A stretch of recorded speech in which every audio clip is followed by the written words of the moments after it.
This week in RSBANDB Update, the PvM Hub, otherwise known as War's Retreat, is here, and it's a good update.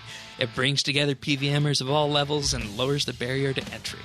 We also have news on Double XP Weekend Extended, Archaeology, and the 2020 Roadmap. This is RSBANDB Update, episode 762, recorded Thursday, January 30th, 2020. War's Retreat, no surrender.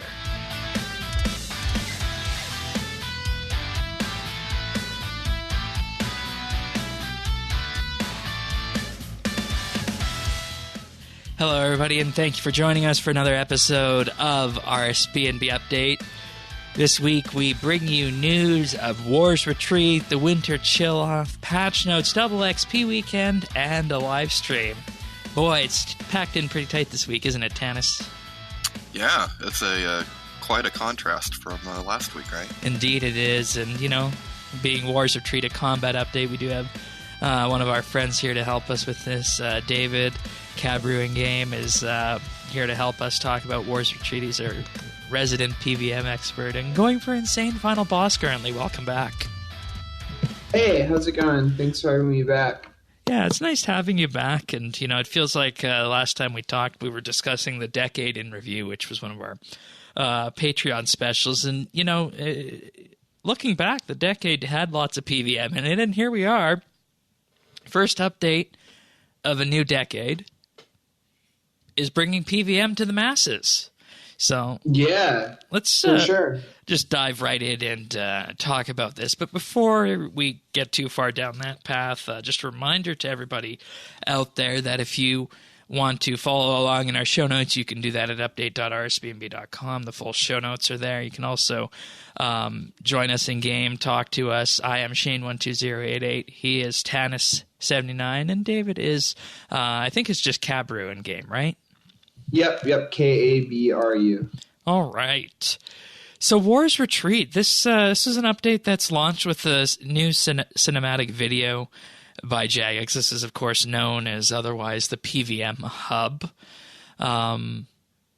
It started off as an Epic Jam project, and it's one of those updates that I think we need to just have a bit of talk about now that it's here, about how it's impacting the game. David, you have your own perspective. I have mine. I'm not sure where you're going to fall down on this, Tanis, but we'll get to that all in due time, of course. And, you know, one thing I just want to highlight with this is that this is something that only needs level 60 combat in order to access, and you can access it from inside Death's office by using the door or the little artifact outside of Death's office, not the hourglass. And, you know, with that, this is making it immediately accessible to everybody who wants to, let's just say, have a jumping off point for PvM. And I don't know.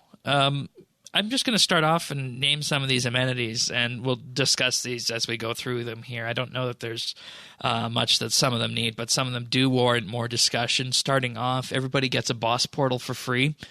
You can unlock a second boss portal after getting 100 boss kills. So, and the boss kills are a currency in a way. But because they're a currency, it doesn't mean that they run out. So once you get 100 boss kills, you can unlock it. And, I mean, with that, getting 2 boss kills really isn't that difficult. I had 250 boss kills coming into this, believe it or not. And I don't PvM. So I'm already 1/4 of the way there of unlocking everything, believe it or not. I'm not sure how many kills I don't know. Is there an overall score on that? Yeah, it shows at the bottom of the screen how many you had. I'd imagine. Oh, at the bottom of the screen? Yeah, on the bottom of the screen where you unlock everything. Oh. Let me get back to you, Shane. Yeah, okay. And, I mean, I bet David probably had a lot, right? Yeah, I'm not sure. I'm going to check real quick. But you obviously had everything unlocked except for the campfire upgrades, which we'll get to in right, which I did. I did that on the first day. Right. So my campfire was fully upgraded immediately. Well, and isn't there the adrenaline crystal as well? Yes, and that's only boss kills. So Yeah. here's how it works. 1,000. 1,000 boss kills for the adrenaline crystal, 200 for the altar of war, which is a altar that recharges summoning and prayer, 100 for the portal I already mentioned, and 10 for the teleport. That's a free teleport that just appears in your spell book in the same way that the max guild teleport does, or the manor farm. For that example, just making a comparison there on that front. There's also a dummy area and bank chest, effectively allowing you to practice, I guess, what you could say. I don't know what people practice at the dummy area, aside from ticking, perhaps, unless you can fill us all in. kinds of stuff, really, though. Lots of rotations can be practiced there. Ticking is a common one, but there's definitely lots of uses. All right, fair enough. So I have all of that stuff, but I cannot locate the adrenaline crystal thingy. Like, they're right next to the portals. Yeah, they're the big yellow things right next to the portal. They're yellow things right next to the portals. Okay. They even thought about placement in a way that was smart too. It's really so it's not running down when you're going. Yeah, I have 34,294 boss kills. Well, that's a lot. That is a lot. That's more than I was expecting. I was expecting it to be in the thousands. Really? Yeah. Well, I've got about 4,000 Virago, 3,000 Telos, 2,000 AOD, 2,000 Araxor. So those are, I guess, the big ones. All right. Now the campfire.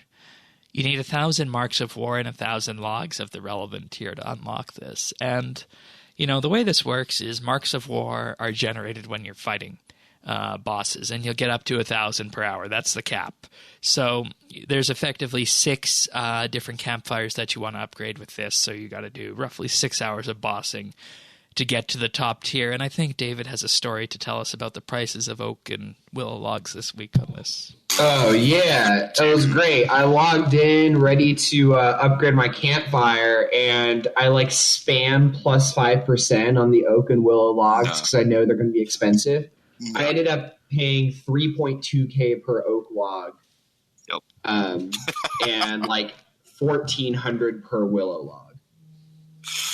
Yeah. Some of the lower tiers are great. higher tier. Someone made a lot of money off me, which is great. That's awesome. So good for whoever sold me oak logs at 3.2K. Well, good for the free-to-play woodcutting economy, and you'd see a similar thing all the way through Maple U. Probably not so much Magic because we have a huge Use and Magic come in through PvM so much, so I don't think those were cheap. And Maple through the Kingdom, obviously, you can do that. Right. Elders, it was just oak and willow and elder. Yeah, elders are fun. I spent a few hours this week woodcutting elders and made some nice money off of that, but.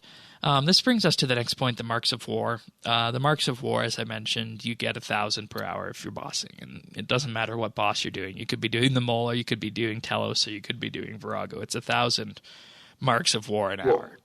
Well, sorry to cut you off, but it caps at 1,000. It caps at 1,000 per hour. Okay. Right. So it's unlikely you'll hit 1,000 an hour doing Barrows or Mole or a low tier boss. All right. But a boss like Hard Mode Virago gives 500 per kill, so even if you did 3 or 4 kills in an hour, you still get it's capped at 1,000. I did hear that effectively an AFK run of Commander Ziliana for an hour was enough to reach the 1,000. Yeah, that makes sense to me. Yeah. So, doing God Wars for an hour will get you 1,000. And I think that's the mark we should put this at, because God Wars 1 is probably the most accessible kind of bossing out there, aside from the very entry-level ones like the Mole. So yeah.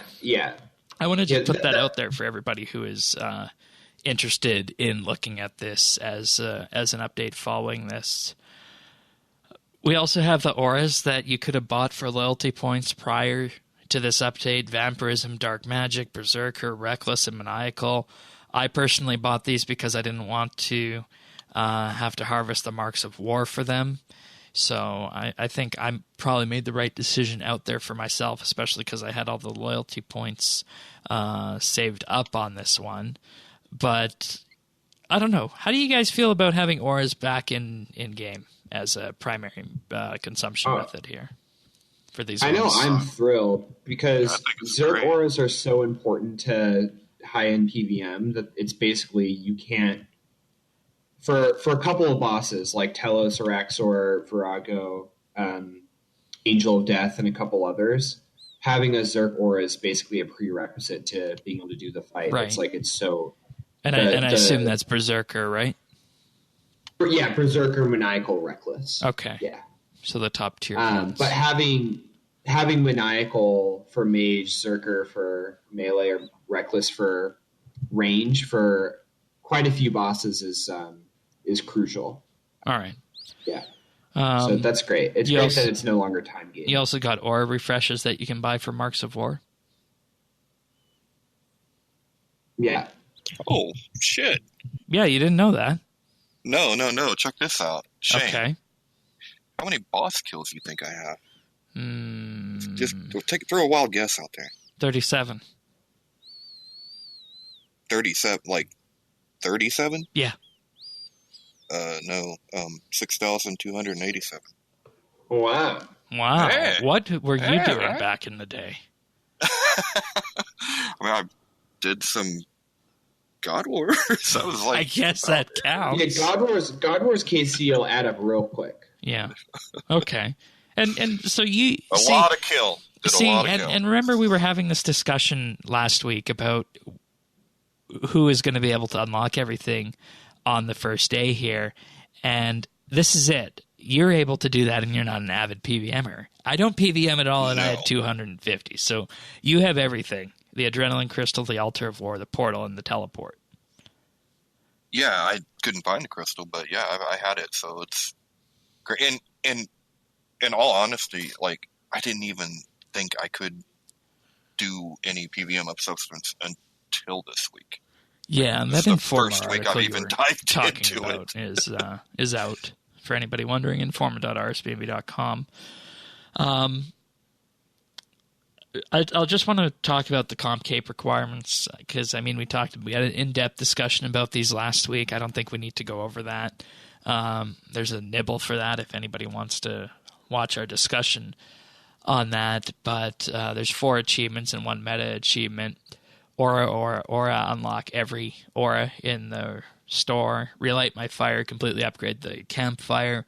My Last Resort, unlock the teleport, second boss portal, the Altar of War, and the Adrenaline Crystal. And this is the comp cape requirement. And then finally, for the trimmed comp cape, you'll need the meta achievement War. What is it good for? Which you unlock after completing the previous 3. Now, we had a discussion on that last week, so I'm not going to rehash that. But the discussion that has followed and that I've been watching a bit of in the community this week is a question of, is this too good now that it's here? And Who's asking that? Well, Who's asking that? I am. Sirion, Exactly. amongst others. Of course, right. Mm-hmm. But have you heard any PvMer asking that?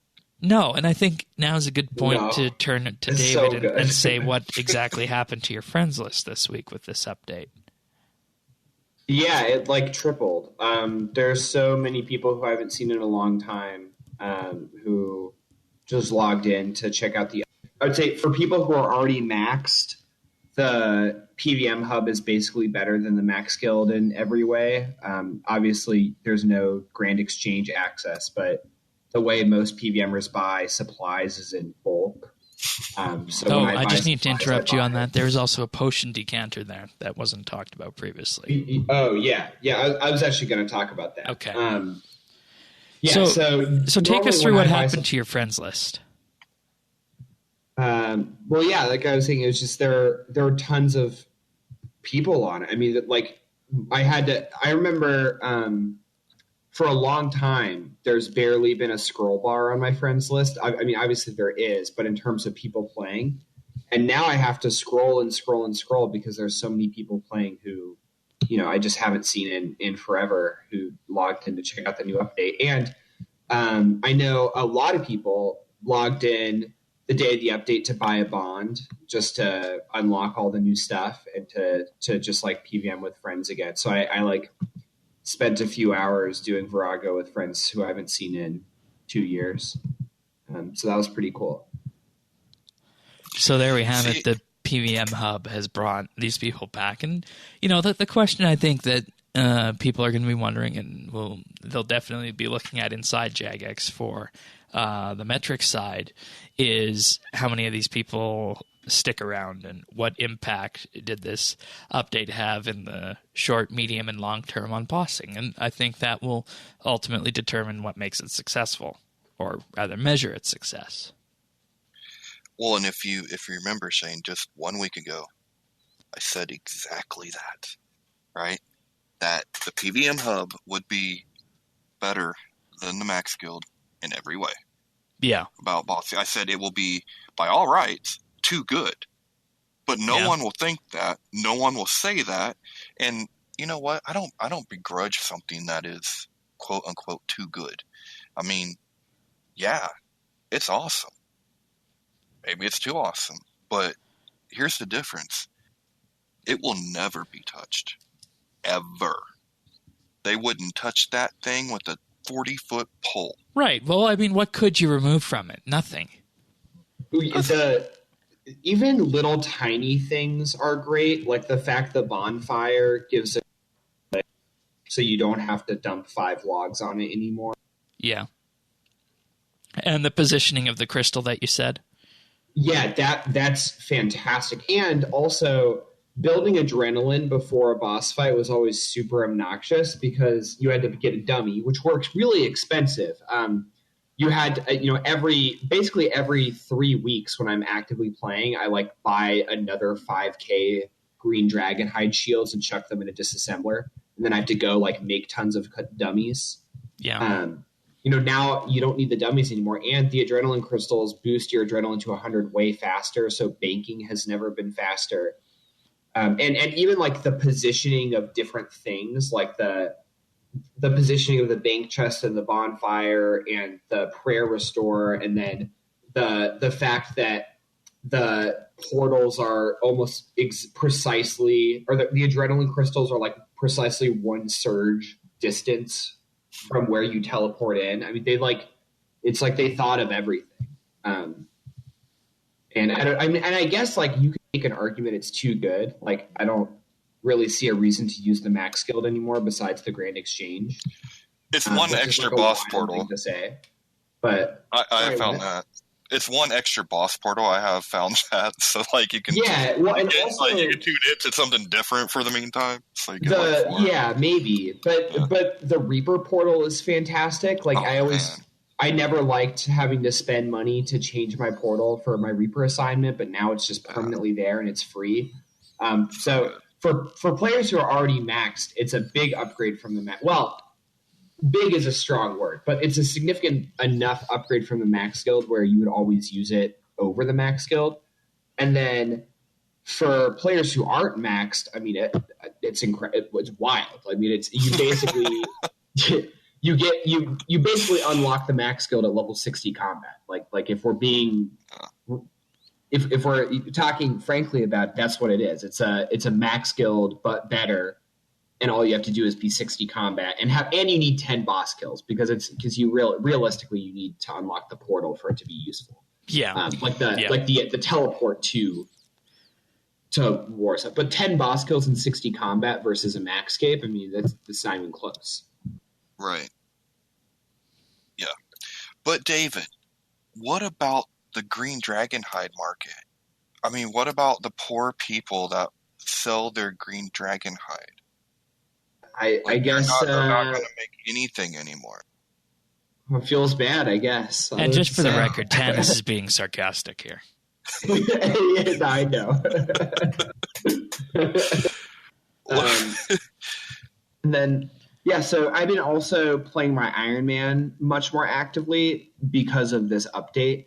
The thing that deterred me from playing this account was I didn't want to do a max grind. Well, I mean, I'll get max skip eventually, but I didn't want to feel like I couldn't do the stuff I wanted to do until I got a max cape.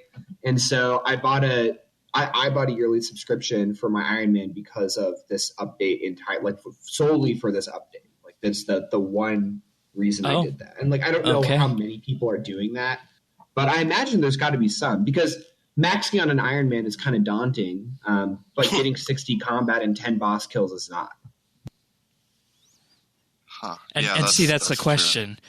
Because we're comparing this to the Max Guild. You said it's Max Guild unlocked at level 60, and that's what leads to the question: is it too good? But see, Shane, you've already forgotten what we're hoping this year actually does. I know, and I've already highlighted. It's not about something that is too good. It's about bringing up the other content to be good as well. This is the first test of that. If they can make the Max Guild worthwhile, then it's okay for them to go down this road. If they can't, then they can. Then that's the problem with this update.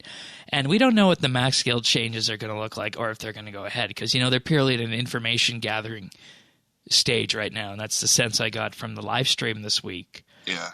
And doesn't Invention Workbench at the Max Guild really jack it up to a level that makes it better than this? No, I mean that's an improvement. Nice. But the things that we talked about, sure. Yeah. And I think that's what they will end up having to do. I think you'll see. But the budget isn't there for that. Delayed. No, it'll be pushed back and delayed. I mean, look at the philosophy we saw in action this week on the live stream. They're going to come. They're going to have these bare bones and invention death, and Mod Warden's going to be like, okay, well, what else? Well, why can't we do something else? No, let's make this. No, if we're going to make it as good as Wars Retreat, then we got to do something else. Yeah. Bring me something else. Yeah. Well, the potion decanting thing, they could add that to the Max Guild, because that's one thing that's like just a straight up advantage to Wars Retreat, because like it's really. We have a decanter. Yeah, but it doesn't decant flasks, so who cares? Yeah. Oh. Like I don't ever decant anything. Okay. Yeah, this one can decant flasks. Oh, it does flask? Yeah. Yeah. No more Oolong strips. I know, it's so good. That's what I'm saying, is like this update for the first. I think that the reason I love this so much is that for the first time in a really long time, it feels like they came out with an update where they thought of everything. And that feels really good as a consumer of content. Like all the things that I would wish for something to have, it just like has it. And I don't know. It just feels like it's been a while since an update has had that. And I don't know. Maybe that is too good, but I'm not complaining. And I think that's part of the philosophy going forward that they talked about, is that there can't be dead content in games. So everything that comes out has to be better than what came previously. And there's this stigma around the Max Guild because it's Prif, and it's the Max Guild is the cherry on top of Prif that everybody would always work towards. And it's the idea that an update tailored to level 60 combat, which in itself is no problem, is obsoleting the Max Guild. That's the part that makes me keep asking this question. Because I can't think of anything that you could take away from this and have it still be a good update in the mind of players. It's not about taking away from someone else. It's about making it better for everybody. Yeah. I mean, I don't feel like we have to take away from the PvM community just so that,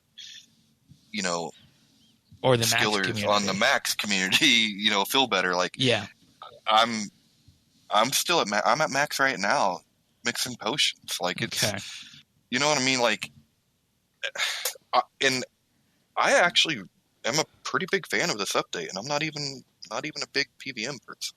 All right, fair enough.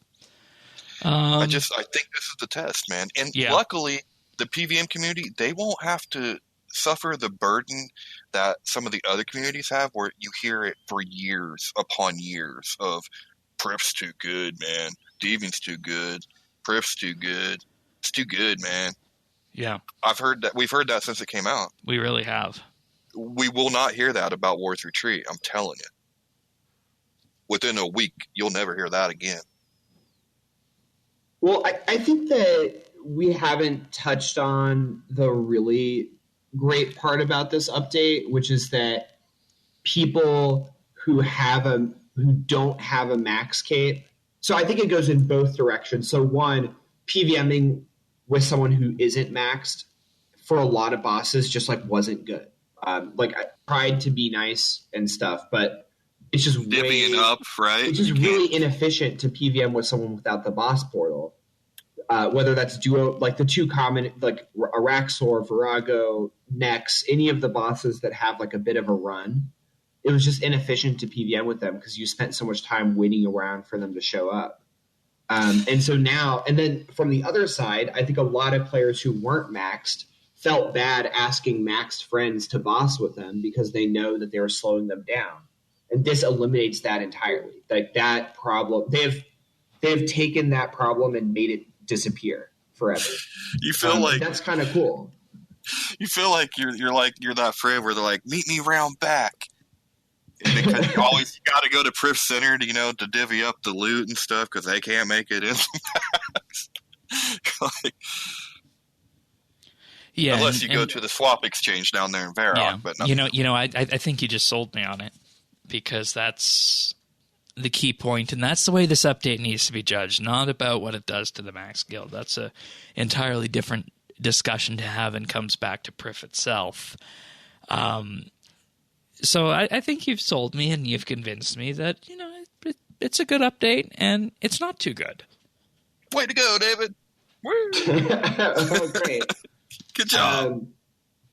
I mean, I think it's a reasonable opinion to say it's too good because it's kind of wild that they're just like max guild 5. Every opinion that we say on this show is reasonable. Yeah, fair enough. I'm just saying, my attempt is not to persuade you to change your opinion. I just think that there are a lot more elements to why this update is good besides devaluing the max skill. Yeah, exactly. Yeah. Right. And that makes sense. When you put it in the lens of an Iron Man who's level 60 combat, comparing a grind that you would need to do for max, it sells itself entirely. Yeah, one of my friends who I've been playing a lot with just started playing Iron Man, and he told me like hasn't been this excited about an update since Priv, which sounds kind of like an exaggeration, but just in terms of how you interact with day-to-day stuff, it seems like that might be the case for a lot of players. All right. Well, I mean, I don't know that I have much else left to say on this. I think that covers this pretty good. I'll say one more thing. Yeah, I think we need a quest with it. I wish I missed when updates like this came with a quest. That was sad to me. Yeah. So that's my only one like nitpick is I wish there was like a bottle quest because all the assets have already been made. Like war has already been made. And, I don't know. It just seems like it would have been perfect. I got a bone to pick with war though. That should be Bandos. That should be Bandos standing there. Should be the god of war. But he's dead. Like all this killing gods. But maybe there's a quest where you resurrect Bandos. Something, man. Like war is a cheap knockoff of Bandos. That's all I'm saying. All right. Well, let's go to the second update of the week, the Winter Chill Off. And, this is one of those community gather-round events in the Lumbridge Crater running until February 3rd. This time we're voting for the most popular skills, but, it is always as an exercise when it comes to the RS community of choosing the least popular skill, as we learned last summer. So this one is to do the cheapest, finding the cheapest. This is the most benefit. It's a different category. So starting off, fire making was eliminated first, then fletching, then divination, then slayer, then agility, presumably, and then finally Herblore is bringing up first with 30,000 points ahead. I think that Herblore has this one in the bag. Yeah. But I mean, it's the best value, you know. I mean, Yeah. free Herblore. Thank you. And what did we say it was at 120? Like Herblore is? $250K an hour AFK, basically. Well, I think that's not totally AFK. That's only if you have the chill tokens, you get AFK. But otherwise, you have to switch every however many seconds, maybe 30 seconds or so. Because like there's the active one, right? It's like a Rockatunities type deal, right? Like yes, exactly. Yeah, it's the same exact mechanic. Yeah, they reused the asset from the like yellow sparkly stuff. Yeah, they just made it a little bit wintry in this case, and what you get with this one is you get a winter version of the Blight Reaver Staff and a Morn Pet, mini Morn Pet, as well as any rewards that you might have missed in the summer one. So, what the hell's a Morn? He's a character on Star Trek Deep Space Nine. Oh, I've never watched that one. Yeah, you really should. You really should. But aside from that, not much to report on this. Just a fun little community event to see which skill is most popular. And, you know, it's Herblore because people always want their cheap Herblore XP. Yeah, dude. I would have thought firemaking would have come higher because firemaking is just burning money. But herbs are so expensive. Super potions are... Oh, my God. Dude, it's like, it's rough out there, I'm man. rubbing my hands together for this double XP weekend that's coming up. I'm sure you are. Alrighty. Let's move on to the patch notes then for this week. And there's actually a really special patch note in here that we'll talk about. So starting off, combat changes wise, keybinds for the action button trigger, such as the one used for placing a Blessing of Nature to phase into the Mind of Solak, will no longer trigger while chat is in focus. Also, the cleaners have cleaned up the remnants of the Yak Track event in Berthorpe, and players no longer disappear halfway through the Heffen rope slide animation. And they said a number of abilities and items were causing player movement to visually stall on use, and these have now been fixed. And the whole goal of this is to make combat feel smoother. And the items that are in question are Dominion Gloves, the Staff of Sliske, ranged abilities, God Staff special attacks, and when sharing damage via Soul Link. This is all times where the animations would stall. And I mean, I can imagine that must be disjointed when you're doing combat, so that's good those have been fixed. Using Bladed Dive on an NPC no longer changes their name to, quote, tap to find a target or change their combat level to NA. A kill timer is now available at the Calphite Queen and Corporeal Beast. It didn't exist previously, which is a bit odd. Yeah, and I mean, Calphite Queen definitely is one of the very early bosses that you would take down. So, I mean, it's all about providing that unified experience, I say. Closing certain chat-based input dialogues no longer causes clicks to be sometimes ignored where the dialogue used to be. Ice spells in the Ancient Spellbook now have descriptions that match their effects. Expanded drop-down menus in the World Hop interface now hide correctly when settings are closed. Retrieving runes from the large yellow rune pouch no longer equips the item from within the bank interface. Yeah, that's a bit of an odd one. And you see, all these things are just hanging off from the bank update. So weird. Portal Attune interface has been updated. Legacy combat users will no longer be able to see creatures walking about with 0 hit points. Who uses Legacy in this day and age, I wonder? It's pretty good for Revenant killing. Legacy, killing Revenants in Legacy and full Darox is one of the best ways to do that. Oh, that's random. Okay. But you need one probably. Also, I usually do, when I do Dagonoth Kings, I use Legacy. All right, fair enough. Wait, you use Legacy mode? For Dagonoth Kings, yeah. It's really good. Interesting. I would have thought you'd always want to go and press all the buttons and do it manually. Well, I mean, full manual is probably a little bit better, but I think at DKs in particular, Legacy is better than Revo++, and I don't really want to pay that much attention at Dagonoth Kings. All right, fair enough. I want to like watch a movie or like do work or like literally cook food or anything besides paying attention. Okay. On the quest side, during the Great Brain Robbery quest, Dr. Frankenstrain will no longer take all your hammers, and he'll only take one hammer. Iron Man will now return to the entrance of the Calphite Queen's lair upon exiting the Do No Evil cutscene, located in the same area. And are you guys ready for this one? Instead of joining an open instance. So you could be doing Do No Evil, and then, lo and behold, you're going to get thrown into a Calphite Queen fight. Oh, that's no good. Weird. It's just so weird seeing some of these things, you know? Who reported? Wait, Do No Evil is the monkey quest, right? Yes. Yeah. Why is that throwing you into the? Because it's part of it takes place in the desert. Oh, that's true. You got monkey eyes, huh? Yep. Yeah, get that. Yep. Annoying Good part. times. Good times. Frost Dragons will now consistently work towards both Dragon Cluster tasks and the Creatures of Daemonheim cluster tasks assigned from Laniakea. I had no idea that they would count as Creatures of Daemonheim. Yeah, well, I mean, I guess that makes sense, but they've never counted for any Slayer before, so okay, that's kind of cool. Yeah, it's good to have those as dragons then. Free-to-play players retrieving members' items from death will not be told to partially empty their bank. It's hard out there for a free-to-play player. Yeah.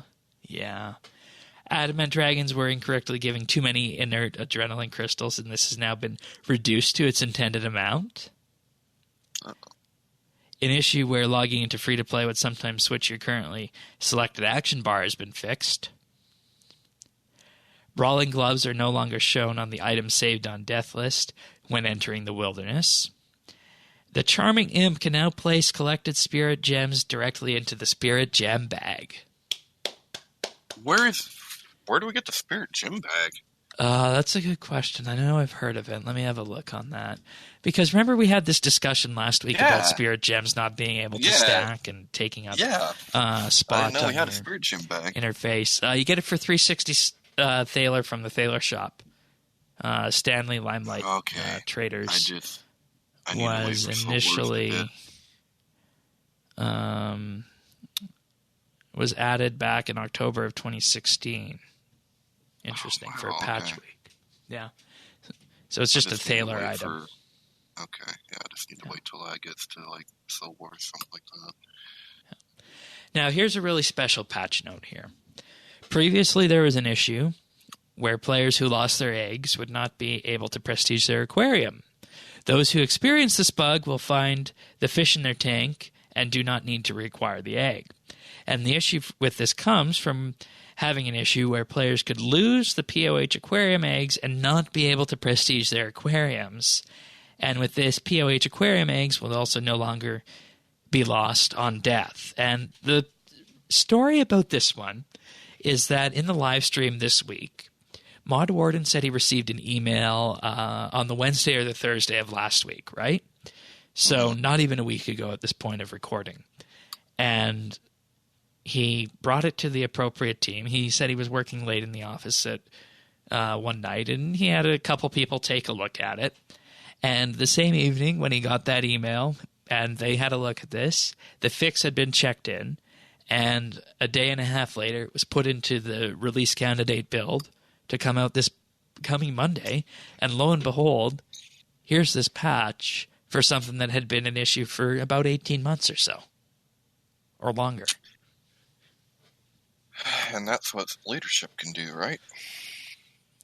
Because, I mean, sure, we could have reported something like this using the in-game bug report feature, but that requires someone to go test it. But when you have the eyes of a executive producer running in to actually look at a bug like this, it effectively moves it to the front of the line. And we really haven't had a front-end channel like that that's been able to step forward and make these kind of things happen on RuneScape ever.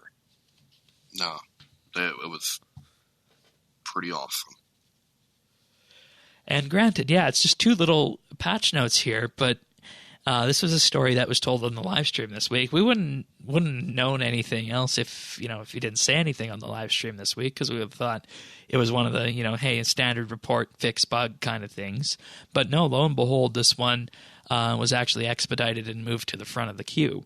Because, I don't have any idea how many times a day the report feature is used, but everything that needs to go through the report feature needs to be validated, need to figure out what exactly the problem is, and then go through some process. So it takes a long time unless it's a major issue. So huge props to Mod Warden and the JMods who were working late that evening that fixed this and got this patch out within a week. Yeah. That's saying something. And I'm sure it was frustrating for people that are trying to prestige an aquarium. Yeah. No. All right. And finally, last patch note of the week, fixed an issue where the prize pool for Gonyak tracking would not be refreshed from the various promo. And, of course, that is the Glass Case Treasure Hunter promo that's been happening somewhat frequently. So, all right. Patch notes. And I'm glad we were able to end with that one, because that just, I think, speaks volumes about some of the changes that are happening internally. Yeah. It seems like you're really happy with Mod Warden so far. Yeah, I am. Yeah. Just because I listen to your show pretty regularly, it seems like most episodes there's a change that comes from him that you're excited. Yeah. And, it's a different kind of leadership style, I think. But we'll talk more about that in the live stream because it was on display there, too. Yeah. But before that, Double XP Weekend is back, starting on February 21st for 10 days. And it's up to 48 hours this time from 36. A real weekend. Isn't that awesome? Yeah. See, I don't mind calling it Double XP Weekend because we get a weekend. Right. But when 1% of the people only really used more than 36 hours previously. So what?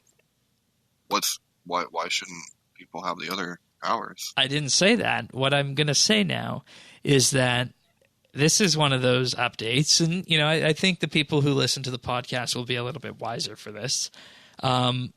This is one of those updates where you can use it effectively to build political capital, if you will, because the metrics say you don't need more than 36 hours. But the very fact that, as you said, a weekend is 48 hours, and now that's what we have, it effectively makes the entire community base feel a whole lot better, too. And why is it that it seems to me that we keep running into this feeling that it's a zero-sum game? That if the players get something they want, then someone Explain what a zero-sum game is to our listeners, please. Well, it's a winner-take-all. It's okay. Like, if you win, then someone else definitionally has to have lost. And I don't really think it's like that. I don't really agree with that. Well, you see what the problem is that's what the world sees things as in this day and age. It's always us versus them. There's always a winner and a loser. I think we all win with this. Like, it doesn't hurt anyone that doesn't want to use it, and it helps people that do. It doesn't affect your score. It doesn't affect how you have to play. Yeah. So, like, you know what I mean? Like, I don't understand the animosity that's like, ugh, you only need 36 hours. Well, I want 48. That's what the metrics say. But I'm going to say it is good to have 48 hours because you and I have talked about many times in the past that a lot of the most important stuff that happens isn't stuff that's necessarily said. It's things that are done. Yeah. And just the players internalize. And this is one of those. Well, and there's no downside. Like, it doesn't because you could get 72 before if you really wanted to. Yeah. Yeah. And you know what? How many people were doing that? I did that once. I did that one time when I was going for my max cape. I got like 7 or 8 99s. See, and I bet you have a story too, right? I bet you still talk about it. Yeah. It was a friend and I were playing RS at the time, and we bought like an unhealthy amount of Red Bull. And we put on like what did we put on, like Futurama or something, and we stayed at my house and played 72 hours straight. Yeah, I mean, sadly, that era of DXP is probably gone. unless you just. Oh, it's not sad. Well, I mean, it's terrible. You can still organize. No one should ever do that. But those kinds of stories, I think, will become a thing of the past. And that's like, I'm cool with that. Things change. The one thing that I'm most sad about, though, with this double XP weekend is there doesn't seem to be any ties with Game Blast. Well, that could still be announced. Yeah, I mean, that could still be announced. And we should chase that up. Yeah. So, yeah, that was the only bummer part to me, but yeah, it's like it doesn't cost anything. There's no downside to doing this. Yeah. So, I mean, you're going to get watched, Shane. You're going to get a message from me showing my clock probably on Tuesday with 4 hours left. Okay. Because I'm going hard this time. All right, fair enough. I ain't messing around like I did. I'm going hard, dude. As hard as I can. All right. And I don't want to talk to you about what skilling competitions we should run for that too, but that can be a topic for later. On that. I also think that, like I said with this, it's not about what you say, it's about the way players perceive it. And this is a very cheap thing to do internally, and like you said, nobody loses from this. It does, of course, play into the XP culture, but at that point in time, I mean, if you're having a situation in-game that is perhaps looking a little bit negative on the PR side, you can have this double XP weekend leading into something with that, and that solves a good number of problems.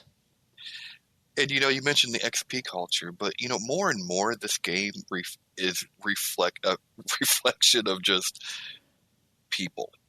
And there is all these different kinds of cultures and bubbles, right? I mean, there's a PvM culture, there's an XP culture, there's a Quester culture, you know what I mean? Like, it's all those things, and, who's to say anyone's better or worse? Yeah, I agree. I mean, I'm even being nice to the PvM community, and, like, that's my favorite group to try to pick on just because they pick on everybody. And I can't even do that anymore because I've had so much damn fun this week with their update. Someone's got a clip show that or something. Yeah, sure. I'll make a note of that. Because at the end of the day, everybody is just a RuneScape player, right? Yeah.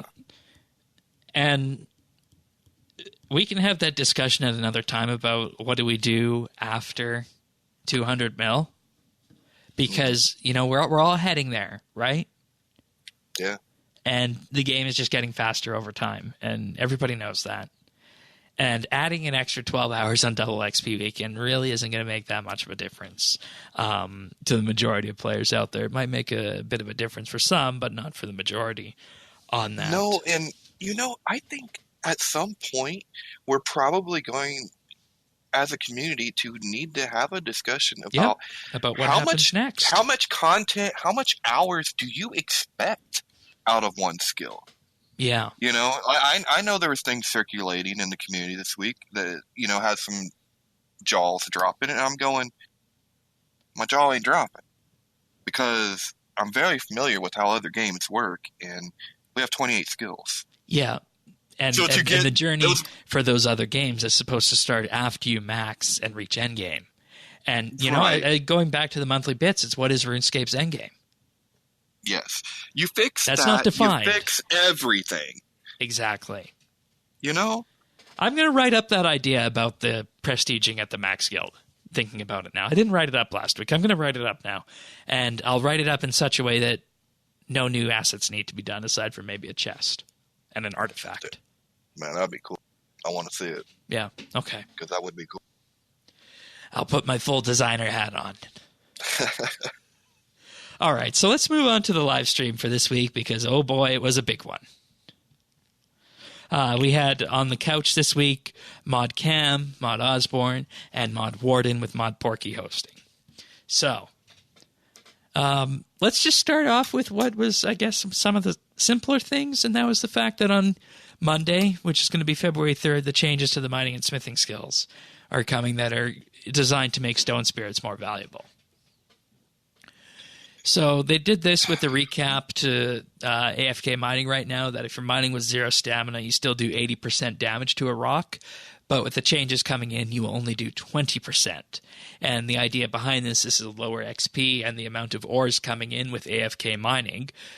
But you can use a stone spirit to get double ore, as well as combining that with a perfect Juju mining potion.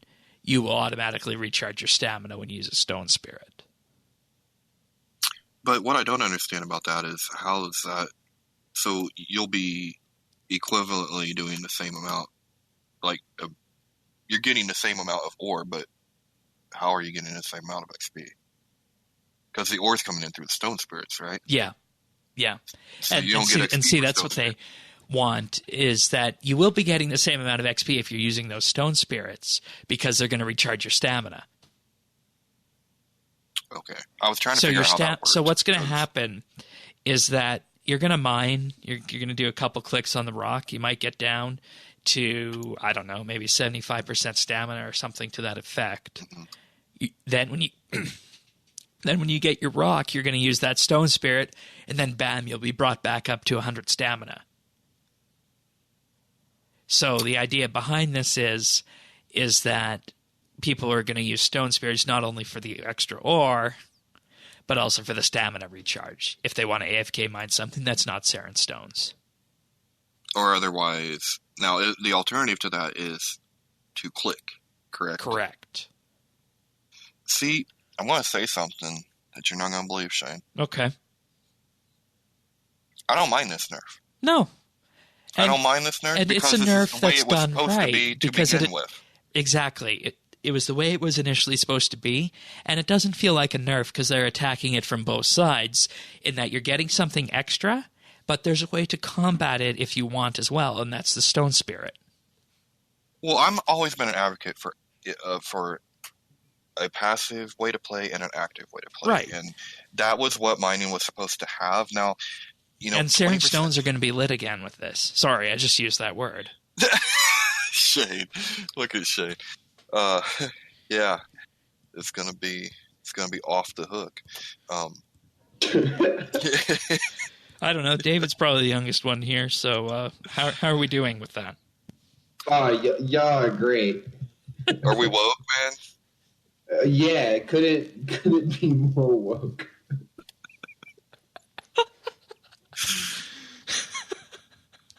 All right, continue. Where are we at? I don't know. Saren stones for AFK mining. Yeah. Yeah, so, I mean, like I said, I've always been an advocate of, having the active and passive gameplay. So this, I really don't mind. I feel like this is kind of what we were sold to begin with. I mean, this was part of it. Like, stamina was always a part of it until actually release, and then it didn't matter for some reason. And I never did understand why that was, not done. So this really doesn't bother me really at all. I don't look. I'll be honest. I don't think it's going to do shit for stone spirits. It ain't going to matter. They're going to eventually come to the conclusion that was just a bad idea. And, I don't think it's necessarily because of the way it's structured. I just think it's because of the way players see stone spirits after a year. They're not going to be able to get the negative opinion of them out of their head. You can get the negative opinion out of your head, but you're not going to be able to get the price up. Yeah. Unless they just do what I advocate for and regulate the character market. But, well, I mean, seriously, this is the one market you could regulate, right? Yeah. I mean, it's make-believe. Fix it. Yeah. Can't do that in real life. Can't go up to the New York Stock Exchange and be like, hey, take some of them bonds out. Thank you. Good to go. You could do that here. Yeah. And on the mining or on the smithing side, each bar that goes into an item will be worth 4 invention components if you break it down, and this gives you something like having 480 from an Elder Rune plate body. So I want to ask David, being an Iron Man, because this has been something that the Iron Man have really talked about and brought up. Is this? Yeah. Is that this enough? is going to be huge. Well, so I don't know enough about high-end invention. I unlocked invention about a week ago. And it is such a nightmare getting components. Every time I want to augment her, I have to go do a gargoyles task. So then I could go to the Varrock sword shop and like buy out all the swords, disassemble them all, because I'm like too low level to do real PvM.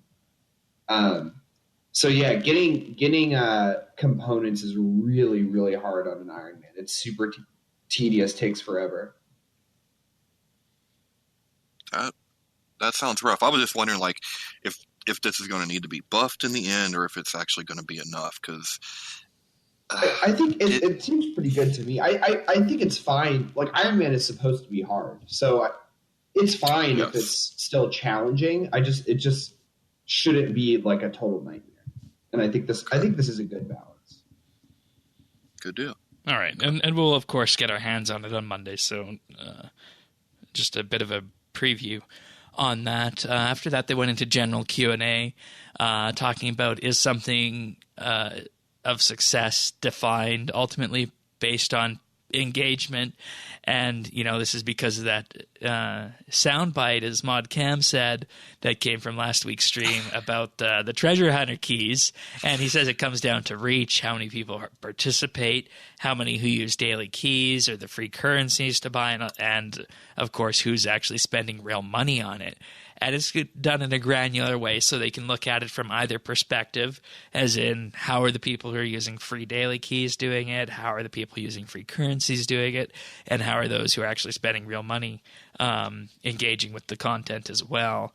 And Mod Osborne said that Jagex would be diluting themselves if it was based purely on free key usage. And, I mean, we said this last week, and this is the community echo chamber at large just coming down on the point. Right. And hopefully this is enough to dispel it. Right. And I thought, like, okay, like, I see where he was coming from, like, with the way he answered, but you can't call an answer a soundbite. Like, it was more than a soundbite. It was an answer to a question that wasn't a particularly good answer. Well, it was a soundbite because it became, because that one section became very popular, and that defined the entire discussion of it. But there wasn't any like context around it. Like that was the like heart of what he was saying. Like that. Yeah. He didn't get the context till this week. Yeah. Like, and you know what I mean? Like that should have been provided last week, I think. But yeah, that's basically what I'm saying. Yeah. Mod Warden chimes in and he says sentiment is the first litmus test to see how players feels, and this happens with things even like the double XP weekends. Check mark. How is the approach they're using for microtransactions different now than October? The speed of changes that they're doing have increased. They want to keep addressing RNG elements, and in particular, that's going to be the primary thing going forward. Transparency is also important, and they wanted to emphasize this literally with the glass case promo. But player choice is also very important to them, and they are working to completely remove blind chance to the point where they're going to actually be allowing people to make their own treasure hunter reward chest somehow in March. Yeah, I mean, so far, it still looks like we're on the right road, and that's what we're talking about. We're on the right track with this stuff. Yeah. And, we had a bit of a discussion about Ring of Shards last week. I enjoyed it. You said it was still gambling. They said internally the metrics have said Ring of Shards is doing well as well. So yeah. Well, it's better. I mean, there's still an element of RNG, and I think we're heading towards getting rid of that element. But, I mean, yeah, it's a baby step. I actually used my free keys this week, and it was nice to be like, oh, yeah, no, thank you. I don't want no paper. Give me that star. Yeah. Yeah. So, I mean, it is nice. But let's just get rid of that. Let me buy the star. Yeah, sure. They said Yak Track was super popular. We'll definitely be doing more of them. And the glass cases will be done again, as will Ring of Shards.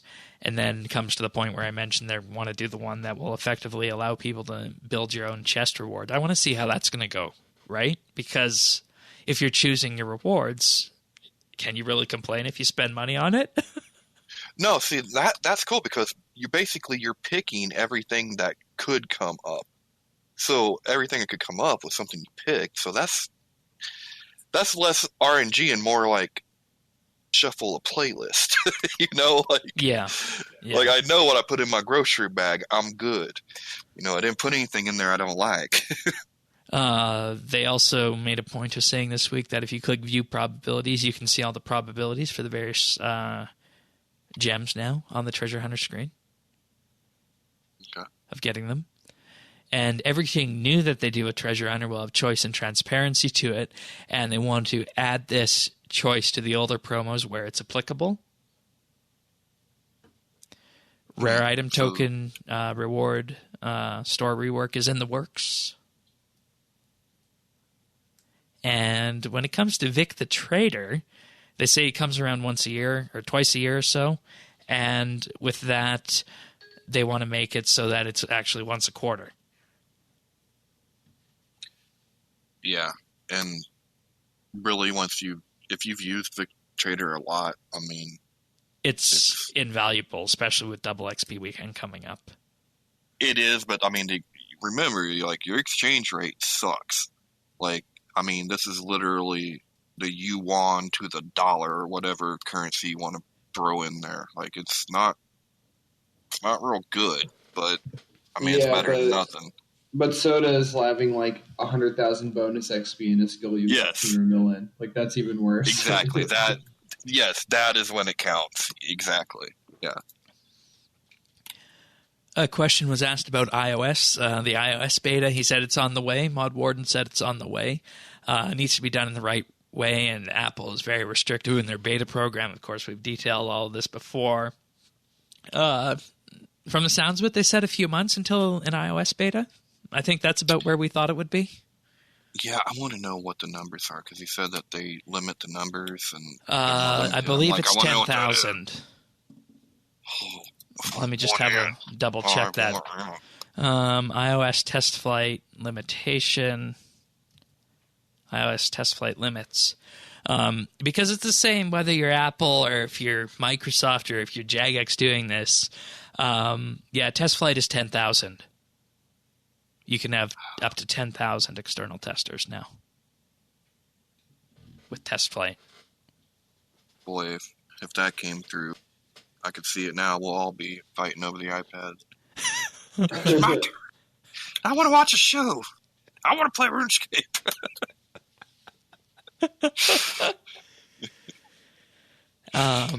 Let's see. And, Mod Warden is just answering these questions in from the chat because they have the chat up on the screen, and that's where the iOS question came from, and he wanted to deal with that.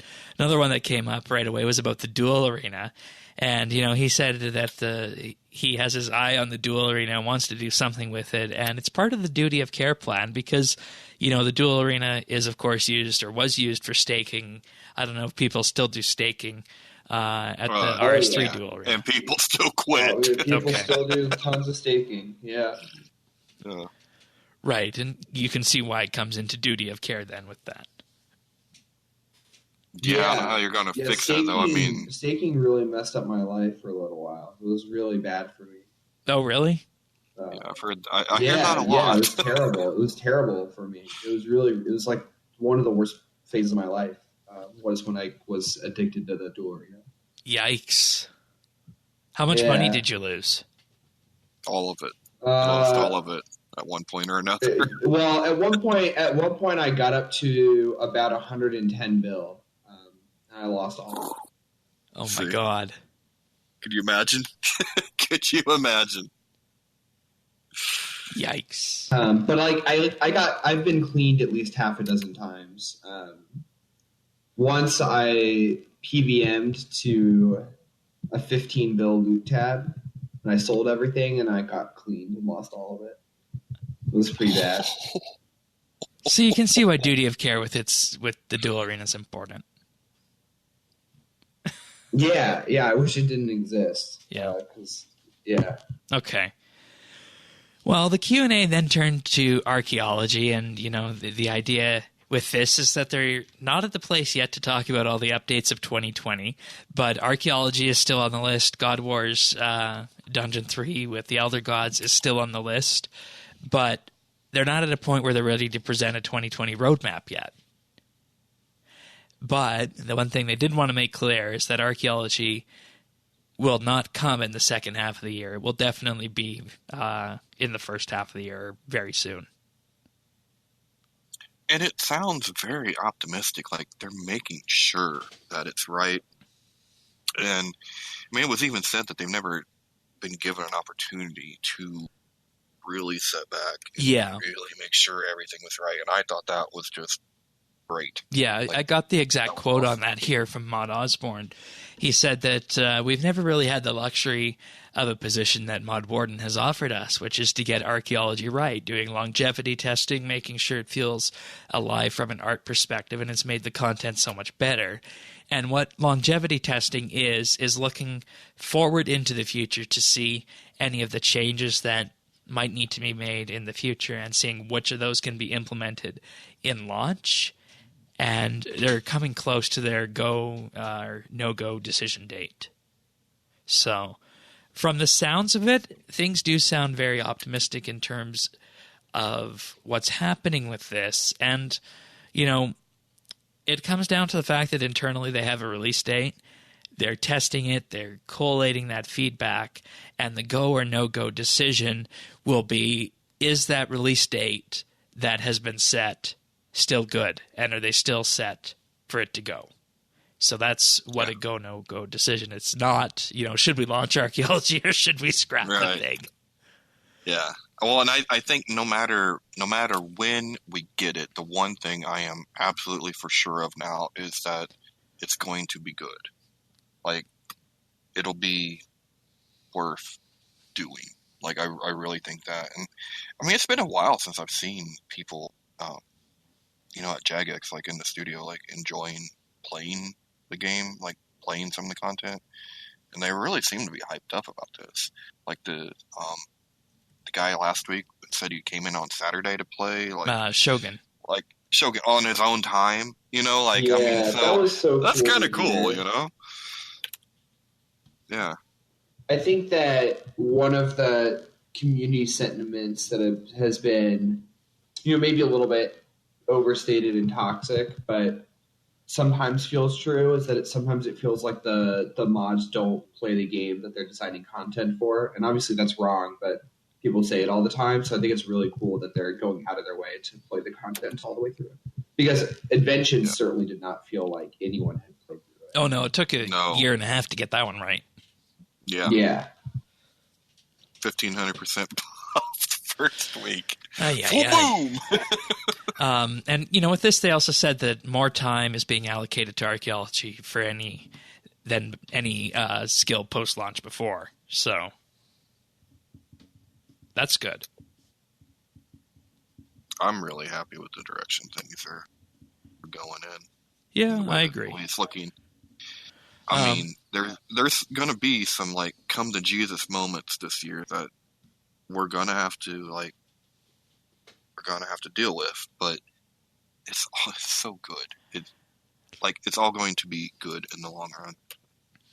And, you know, Maud Warden said he also learned about the weather plan that, you know, that people talked about at RINFest 2016, and he just learned about that recently, and he got interested in that. So, I mean, there's all these things coming up from the past that he's just learning about on that. Was like, no, we promised all kinds of stuff. Don't go down that road. I hope my Warden finds bank bidders. Maybe he'll bring us bank bidders. You better give me an altar, because people need to start bowing down to my Church grave. Church of You was also mentioned in the live stream. Church of You, bank bidders, and weather. Those are the big three updates of the year. But with this, you know, they came to the 2020 roadmap and what the future is going to look like, and in particular, answering the question to the players of what exactly is an executive producer, Maud Warden, and what is a lead designer, Maud Osborne, and how do you mesh these two together? And the problem as to why we're seeing no year ahead post is that with this, Mod Warden got in late in 2019, so he is putting his impact on 2020, and that's what the delay is, or so they say in that front. And they're effectively right now mapping out all the different quarters, finding out where there could be cases of overcommitting and under-delivering. And what they ultimately want to do with this is take the RuneScape team to a position where they have a leadership team that can work really well with them. And, with this, in previous years, we would have seen a roadmap announced at the end of December. But what Mod Warden has effectively brought to the company, they say, is a sense that they need to make sure that whatever is on this list can be done and be done well. Mm-hmm. See, and I'm really, really like this leadership and his style. And here's the thing, and when I alluded to a come to Jesus moment, it will be less frequency. Like, that was what I read between the lines. But it's going to be better. It's going to be more meaningful. It's going to be done right. And that's all I can ask. Like, really. That's all I want. Yeah, and he shares my same life philosophy that, you shouldn't ship something unless it's actually good. With this, right? Yeah. Get it out absolutely. when it's ready. Simple. Absolutely. So that's, I don't know. I think we're also in a position where the player base feels that, there's no updates and they're getting a little bit worried because of, the drought we had with Archaeology, Anachronia. And they're seeing similar things kind of shape up here too with having nothing announced. Yeah, but I feel like this is a very different situation because we've had this change in leadership, and then you had this change in the structuring of the teams. Now we're getting the plan together, but we're not going to tell you what the plan is because we need to get it together first. Okay, that's fair. It's just that I think the players feel that way because they've been let down so many times in the past, and that's why I've been paying real close attention to what they're saying in these live streams. And to me, it sounds like he's very well aware of that, and that's not going to happen this time. I really don't think he's going to let them.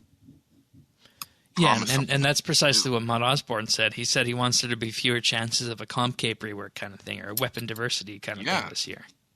And when I heard that, I thought, awesome. Yeah, good. That is good. And this is what we have been saying for years, too, is that perhaps we shouldn't hear about updates until they're ready to be content showcased, unless they want the players to have a hand in designing them. Well, and I think you can pull certain ideas. I think you can pull as for priority basis or this or that, what people would rather have over something else. Yeah, the yearly surveys. But then it stops there.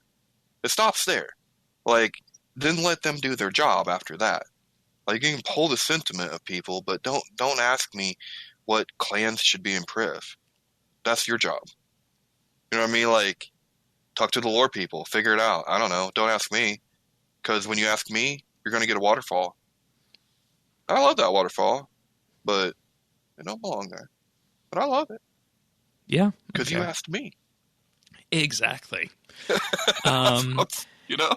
They're also working to bring content cadence and how the game is commercialized and unify these two things with actual content updates so that there's a branding strategy that will effectively merge and meld all together. And, I've been saying this for years. This is RuneScape 3. And there's a question to be had about, what's too good to fit into that bucket or anything like that, or what kind of updates fit in there. But I still believe that should be, in general, the overarching goal of 2020 with the updates we saw last year that were hits and some in 2018 as well. Yeah, no, I agree. They're going through a sizing exercise, effectively determining what kind of T-shirt size everything is to determine where overcommitting or under-delivering is happening with this, and they want to get this into a form that can be discussed within the company and the various teams, and then they'll get it a thumbs up or thumbs down from that internally, and then following from that, they'll bring it to the player base. I'm glad they described that because, you know, I don't know how many of, we might have a higher percentage of people that are familiar with development language, but I was freaking clueless. I'm like, T-shirt size, what? Are we getting T-shirts? Yeah, that was a new one for me. Like, I was glad they explained that because I yeah, it's effectively just setting the size of the content from extra small all the way up to extra large, and allocating resources for it. So,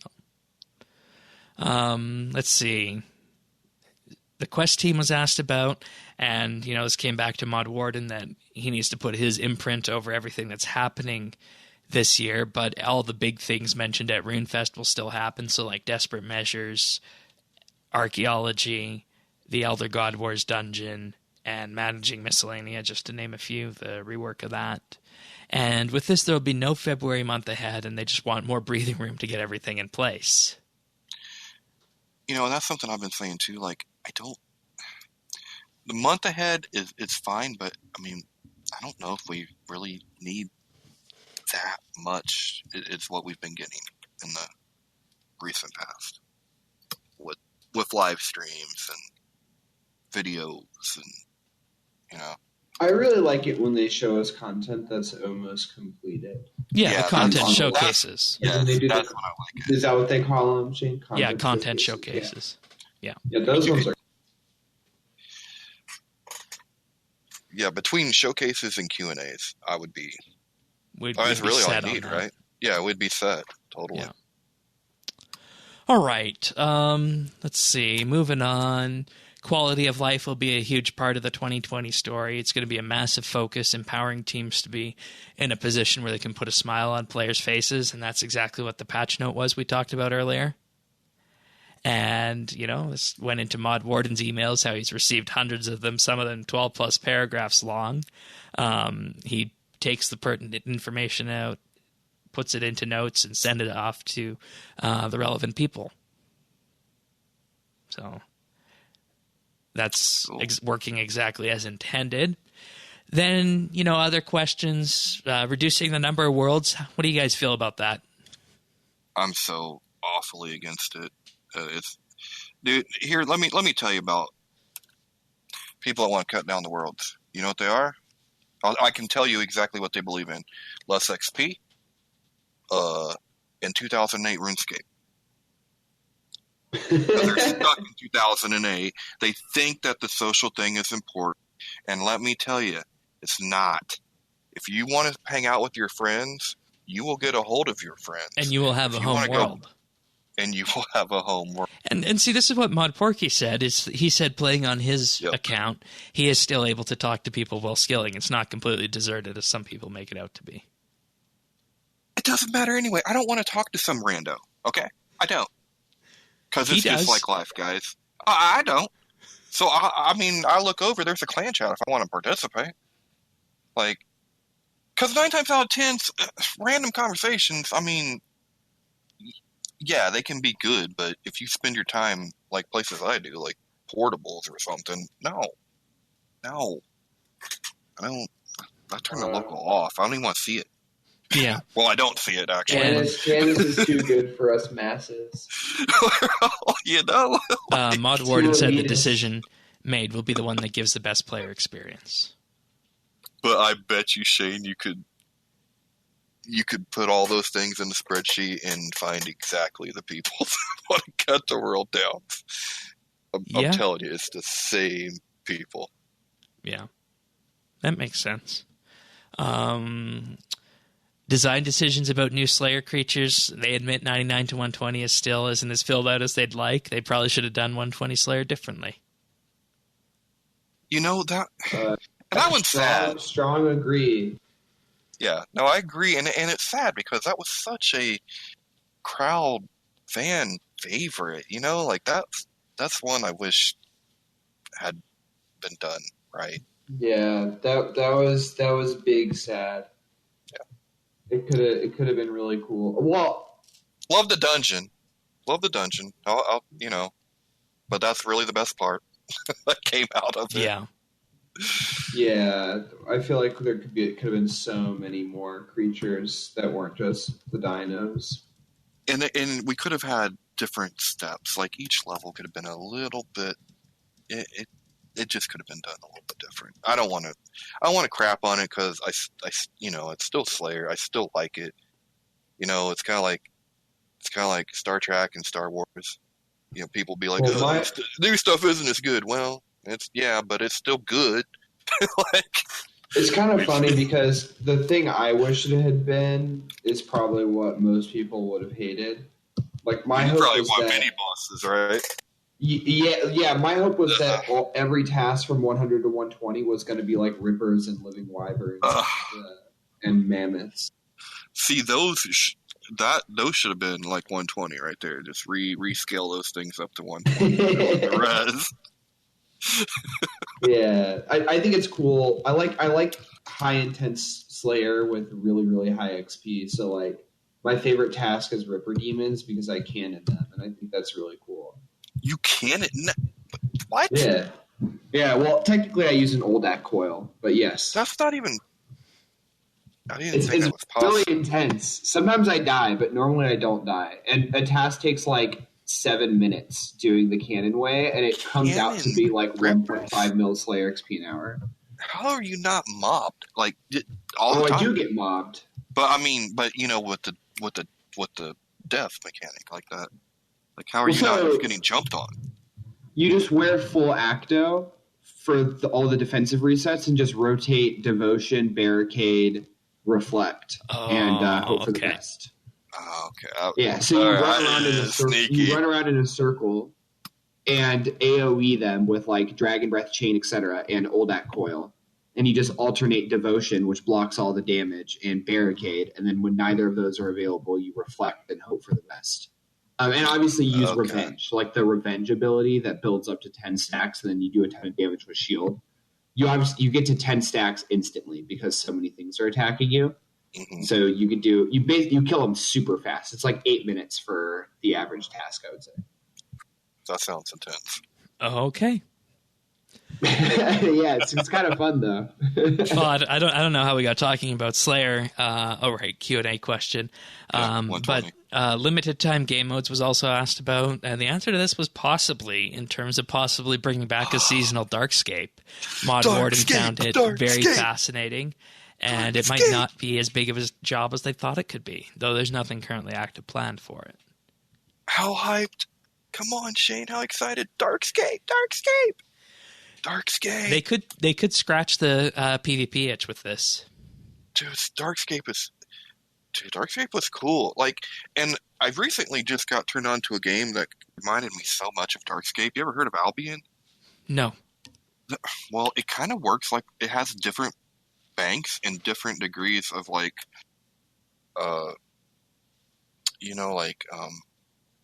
PvP areas. Like, it's just like how Darkscape was set up. I was like, wow, that's cool. I would, and a total seasonal, man, that'd be fun. It was a lot of fun.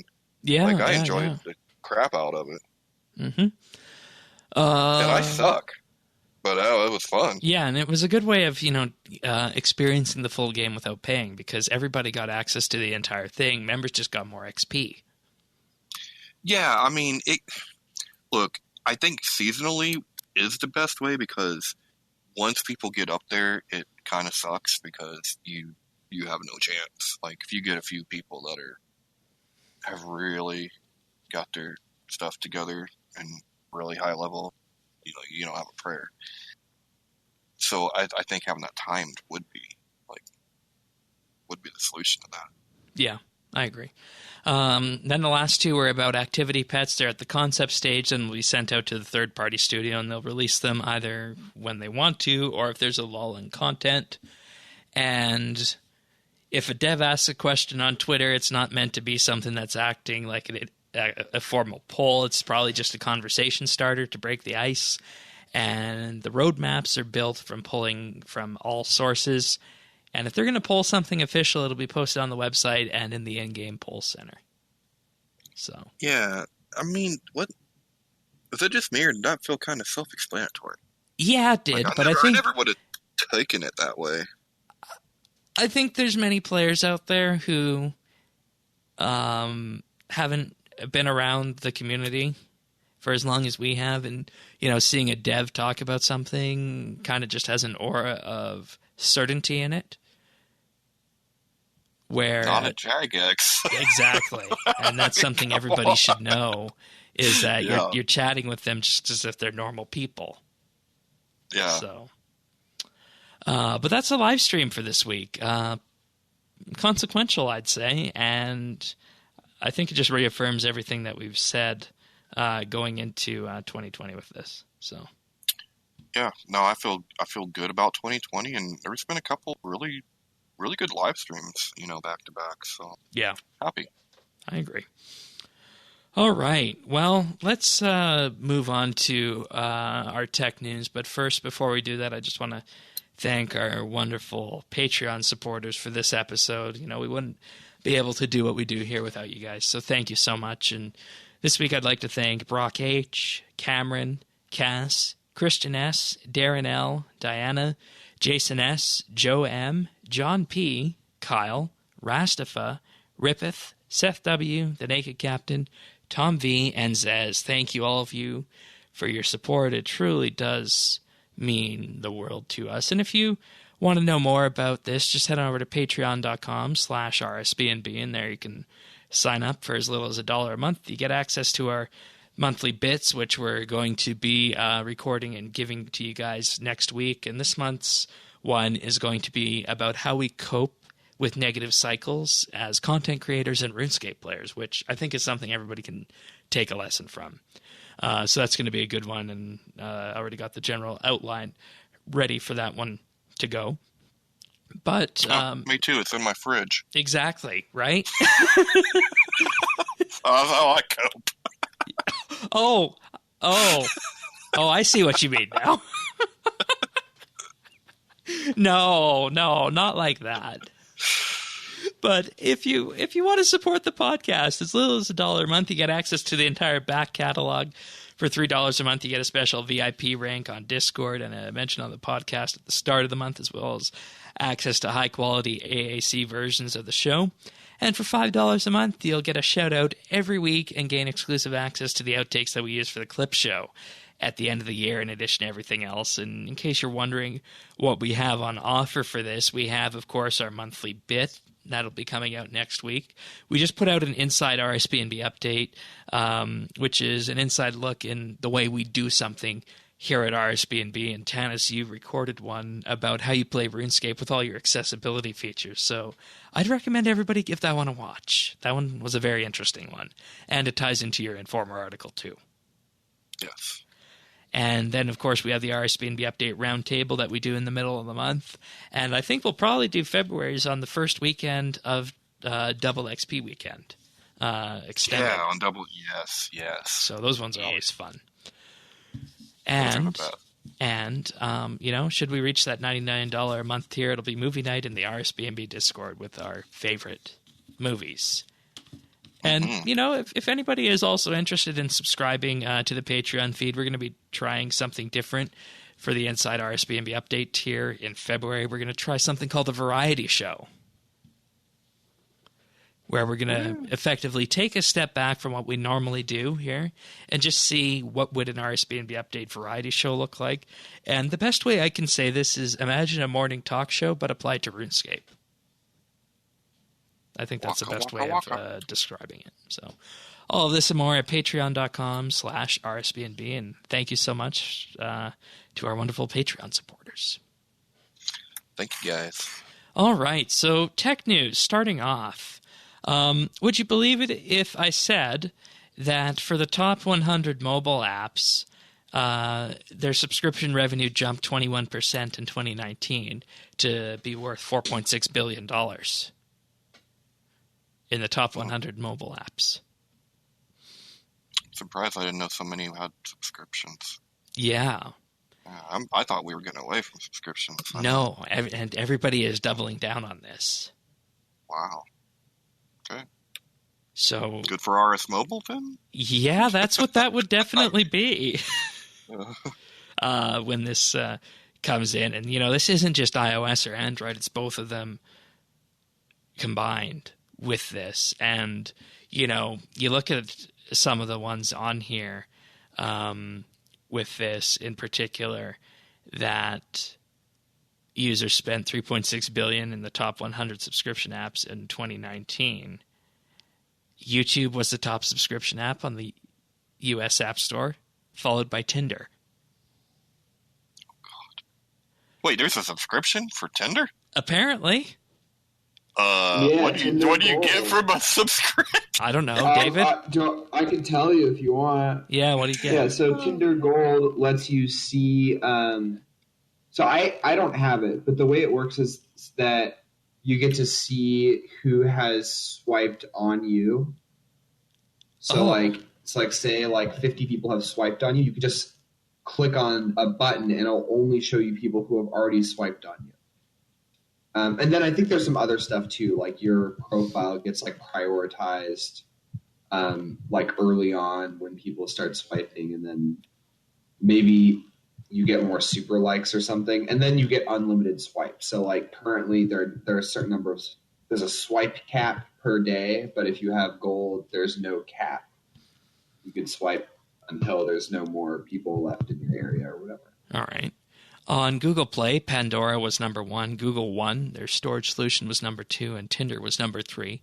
And rounding out the top 10 overall, we have HBO, Bumble, whatever that is. It's basically Tinder. Okay. Hulu, Google One, LinkedIn, YouTube Music, and ESPN. Those are the top 10 overall. You can definitely see YouTube Music. Yeah. It's so expensive. On Amazon, on the App Store, Apple's App Store, rounding out the top 10 are Hulu, Bumble, HBO, LinkedIn, YouTube Music, Amazon Music, and ESPN. And then on Google's, it's a bit different. HBO, Disney Plus, Twitch, Bumble, ESPN, Live Me, and Meet Me. And, this is effectively saying that this is the way app purchases are going in the future, I'd say. When you're bringing in billions of dollars. Sorry, sounds like what? Sex sells. Oh, well, yeah, based on music. This, right? So, you got to have your tunes on. Yeah, exactly. on the way over. I was about to say, I hope you're not suggesting that you aren't the same. Or Disney Plus if you're on Android. Oh, okay. I thought you were going to say something else there, Shane. No. And Twitch. All right. Now, this next one. I hope neither of you guys use Avast free antivirus. I've never heard of it. Okay. Because Avast is effectively harvesting users' browser histories, and they say that this data has been de-identified, but this data is actually being sold to third parties, which can be linked back to your real identities, which, when you think about it, exposes every click and search that you do on the internet with Avast antivirus installed.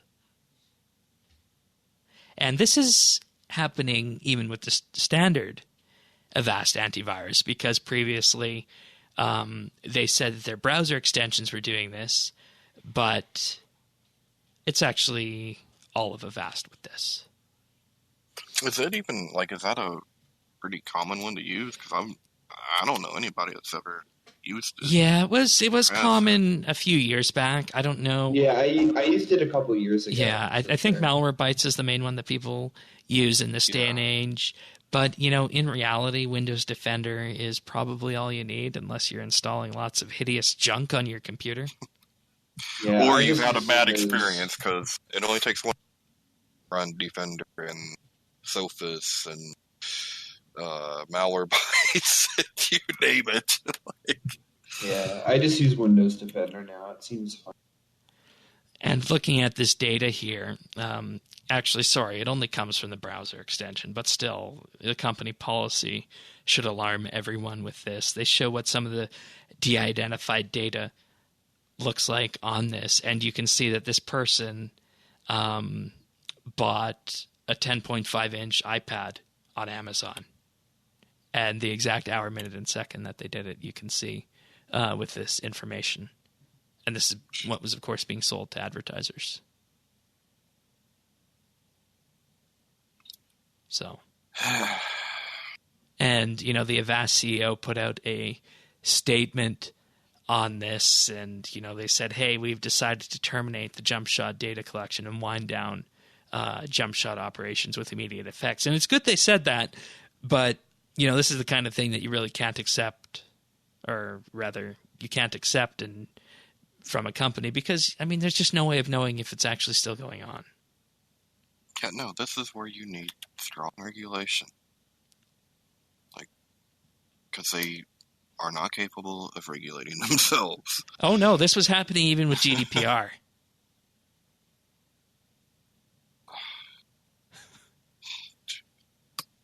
Yeah, they were technically with this 100% legal within GDPR to do this. Well, I mean, yeah, sure, it's legal. It's just we need to modernize a lot of these regulations to deal with the modern era. You know, the information. Yeah, because I mean. And see, this is the path to monetization for these products, is they sell their data just like Facebook does. Mm-hmm. And I mean, that's what the word free means. If you're not paying for it, you are the product. And you know, I just have to say, use Windows Defender. I have not had a problem with it, but maybe I'm a somewhat atypical Windows user. So. Ay. All right. Last piece of tech news this week marks 10 years since Apple first unveiled the iPad. January 27th, 2010. Seems so much longer than that. Yeah. And, you know, this was interesting because the iPad was actually thought of first before the iPhone, but they did the phone first. They wanted to do a tablet computer, but they wound up with an iPhone instead. And then a few years later, they got the iPad. And, you know, there's always been the question about would an iPad replace a computer? And I think for a lot of people, the iPad is a good web browser and a email device and a media consumption device like ebooks and TV shows and whatnot. Mm-hmm. Maybe mobile games when RuneScape comes out, but I don't think you're going to find many people who are using the iPad as, you know, a consumption device, say Photoshop or video editing or podcasting, for example. Yeah, no, absolutely not. And, you know, the funny part about this is that a few days before Apple did their announcement, Steve Ballmer, who was then the CEO of Microsoft, showed a Windows Slate PC tablet running Windows 7, and it just looked hideous in terms of the user interface and how fluid it was, and the very fact that the first prototype iPad blew it away says a lot. And, you know, I think there's lots of people out there who, and I'm one of them, who feel that the iPad hasn't really taken off. It hasn't evolved the way it should have. It kind of stalled a bit in terms of, it's like, where does it go next? It's an interesting device, but is that the pinnacle of tablet? I don't know. Yeah, I see what you're saying about that. Well, and, I mean, honestly, it's kind of cost prohibitive. It's so much more expensive than its competitors. Well, is it though? I mean, you can get a $400 iPad as one of the standards now. Yeah, but that's the smaller one, right? No, they're the same size. 9.7. The same size? You can get a 9.7-inch iPad for $399 US. Well, that's came down a lot. And you know the main reason they did that was to get back into schools. Maybe because I mean we paid like 2 or 3 times that. Yeah, that would have been the first one on that. So,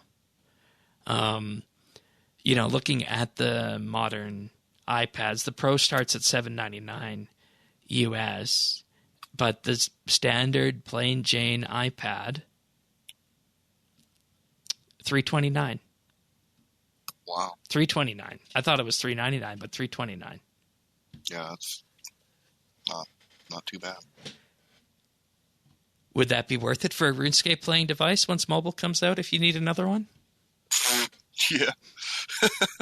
Now, convincing the warden to allow me to acquire such a device might take some convincing, but... But, lo and behold, here we are. The iPad changed the tablet market just like the iPhone changed the the smartphone market. Then there was, the Windows Surfaces who brought their own spin to it. And I don't know. I just thought it was an interesting time to look back and see where we were a decade ago with the iPad, because it's a device that effectively removed the barrier to computing, because laptops are good, but sometimes you just don't have the space for a laptop, right? So. Right. Well, and it definitely, I think, opened up mobile gaming. I mean, I know that's kind of a phone thing, but I don't know. I see a lot more people play on tablets than I do phones. Yeah, that makes sense, especially from the size. I was playing the most recent iOS Mario Kart game on my iPhone, and it's okay, and I have the Plus, but you'd get a much better experience if you played it on your pad. Yeah, I imagine. Yeah. All right, let's move on to our achievements of the week. We do have a good number of them this week, so David will start off, and then we'll pick that up right before we get going. The Lion with 120 Hunter on January 29th. Is it Yahoo? I think so. With 99 Defense on the 29th. Yahoo also got 99 Constitution on the 29th of January. Madhouse SC with 99 Smithing on January 28th. Eric's with 99 Herblore on January 27th. And FE Super TJE with 99 Constitution on January 27th. Next up, we have Rastafa with 200 million Constitution XP on January 27th, which is reportedly an Iron Man, which is absolutely astounding. Next up is Air Snipers with 99 Magic on the 26th, Popo with 200 million Constitution on the 26th, Shamrock Sage with 99 Mining on the 26th, Thyme with 120 Farming on the 26th, Tyler with 120 Slayer on the 26th, and Ultra Dog 177 with 99 Hunter on January 26th. Nice. Well, then we have Acronia with 99 Summoning on January 25th, Doc Hawk with 99 Mining on January 25th, Thaxi with 120 Farming on January 24th, Yahoo with 99 Magic on January 24th, Doc Hawk again with 99 Ranged on January 23rd, and Yahoo with 99 Mining on January 22nd. Nicely done, nice everyone. And I can only imagine what the Double XP Weekend extended achievements are going to look like again. Ooh. I need to borrow my screen reader for that one, Shane. Yeah, or just get Maud Osborne to read them again. Right. All right. Well, this time on RSBANDB Update, last week we were getting ready for this the day before, but now it is officially launched. Last Thursday, the 23rd, was the first episode of Star Trek Picard. And I think, Tanis, that maybe this should be a joint pick of the week, but it's definitely my pick of the week. I don't know how you feel. I loved it. And then I looked on YouTube like a couple days later, and I'm like, what the hell is wrong with people? I enjoyed the shit out of it, man. I really liked it. It's the internet, honestly. But, You know, this is the pick of the week, the new Star Trek series, Star Trek Picard. It marks the return of Patrick Stewart as Jean-Luc Picard for the first time since 2002's Star Trek Nemesis. And what many fans have been waiting for a long time, and I put myself in this camp, is a preview of what happened after Nemesis, what happened after Voyager got home, what happened after the Dominion War in Deep Space Nine. We didn't have any answers to all of those because Voyager was set in the Delta Quadrant, so we had no idea what was happening back home at that point. We had one movie that led us to believe that people were going to become closer with the Romulans, but we really didn't have much with that. And Star Trek Picard picks up the prime timeline Star Trek series about 22 years later, I believe it is, after Nemesis, give or take. It's set in 2399, and the whole point of it is that the Federation has changed. The Romulan planet has been destroyed by a supernova, which was alluded to in the 2009 Star Trek movie, and there's lots of changes that have been happening that have really bothered Picard. And the whole idea behind this is that he feels compelled that he needs to do something to effectively set the world, or in this case, the corner of the galaxy, right. And, you know, this is an important show because Star Trek has always been social commentary, right? I think we can both agree on that. And you talked about that in the episode list I gave you to watch before this happened. And you said 1989 they were talking about rights of sentient beings. Yeah. In one of the episodes. And look where we are. Exactly. And you know, without saying too much, that is one of the episodes that the series centers on. So if you had favorite episodes of The Next Generation, and that was your Star Trek TV show, Star Trek Picard is the place to pick that up. It's a lot slower than Discovery. It's the pace that people had, I think, expected Star Trek should be, and not the constant run and gun action movie style that we saw in the 2009 movies and Discovery. And it's going to be really interesting to see where season 1 goes. But, you know, this is the second time that we've been able to do a pick of the week as a new Star Trek series on the podcast, and it had to be done. And, you know, even if you have never watched any of it before, it's easy to get into. There's no onboarding needed. What I effectively mean by that is you don't need to know what happened in the last movie. You don't need to know what happened in Next Generation. You can just pick it up and go. And that's pick of the week. Star Trek Picard, available internationally on Amazon Prime Video, in the US on CBS All Access, and in Canada on the CTV Sci-Fi channel. So that's pick of the week. And that's where I'm going after this episode recording, to watch the most recent episode. And Patrick Stewart hasn't missed a beat. Man, he was exactly what I had hoped for. And you know what was so cool, Shane? Like, you know how he's like the quintessential like captain, you know? I mean, he's the captain. He doesn't, like, they explained why he is where he is when the series starts. And that's when he turned it on as Picard again. And it was cool, man. It was good. and the opening of the series too. That was a great callback in so many ways. But we won't say what that was. Right. So that's the pick of the week, Star Trek Picard. And with that, I'll hand it over to David with what have you been up to on RS this week? Well, I think we probably know, but you can tell us anyways. Yeah, well, so when PvM Hub came out, I obviously unlocked all the things for it. So I did some group bossing with old friends to do that. And then mostly I've been on my Iron Man. I've been training. I unlocked Invention recently, so I've been just doing tons of Slayer and fishing because my goal in the short term is to get an untrimmed Invention cape, because I think that'd be kind of cool to have on an Iron Man. Wow. You know, I've actually seen that before on an Iron Man, a hardcore Iron Man too. So it's rare, but it's definitely a good one to go for.